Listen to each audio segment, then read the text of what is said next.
अल्लाह रब्बुल इज्जत ने इरशाद फरमाया ज़ालिकल किताबु ला रैब फीह, ये कुरान मजीद फुरकान हमीद, ये बड़ी लायक किताब है, बहुत अजीम किताब है। सब किताबों से आला किताब अल्लाह का कुरान है, सुभान अल्लाह का कुरान।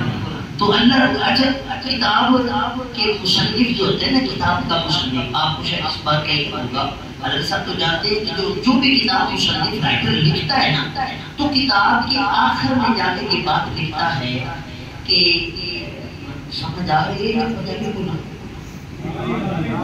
आप चलिए फिर ठीक, मैंने जैसे आप कहते वैसे।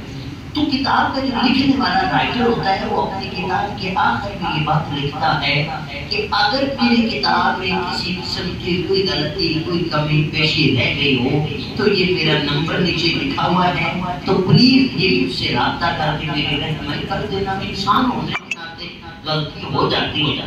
तो जैसा कि इमाम शाफ़िई रहमतुल्लाह तआला अलैहि ने किताब लिखी, जब किताब लिखी तो उसके बाद अपने शागिर्द को कहा कि बेटा इसको एक दफा अच्छे तरीके से पढ़े, तो गलती तो नहीं हुई जो मैंने किताब लिखी है। तो शागिर्द ने जब शागिर्द ने कमाल किया, इमाम शाफी की शागिर्द मामूली शागिर्द तो नहीं होगा, हाँ, तो उन्होंने जब पढ़ा ना पूरी किताब तो काफी गलती हज़रत साहब को अर्ज की कि उस्ताद जी आप साहब फलां गलतियां आई हैं। तो मेरे इमाम साहब ने उनको दुरुस्त फरमाया और उसके बाद फरमाया बेटा एक दफा फिर पढ़ो, एक दफा फिर पढ़ो। जब फिर पढ़ा तो फिर गलतियां निकल आई, तो फिर इमाम साहब ने वो दुरुस्त ये फरमाया बेटा एक दफा फिर पढ़ो, फिर पढ़िए। यहाँ तक के 4-5 बार पढ़ रहे हैं, बार गलतियां निकल रही हैं।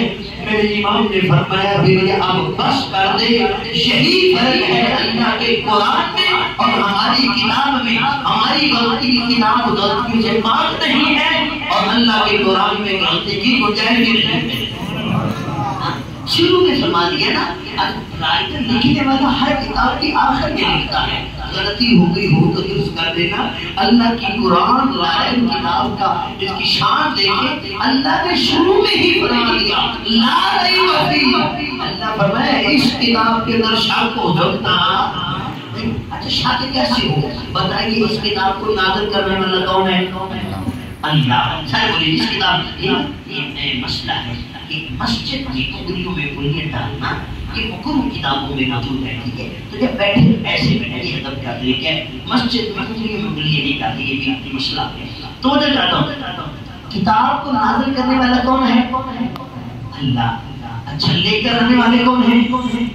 जिब्राइल अलैहिस्सलाम। अच्छा और किसके सीने पर नाज़िल किया जा रहा है? अपना के लाल तेरी माँ का तो वो जो चाहता हूँ भेजने वाला रब हो, लाने वाले जिब्राइल अमीन हो, जिसके सीने पर ये कुरान नाज़िल किया जा रहा हो, मुस्तफा करीम की जात हो।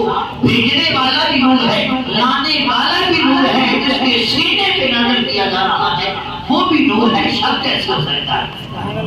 अल्लाह ने शुरू में फरमा दिया, इसमें शक की गुंजाइश नहीं।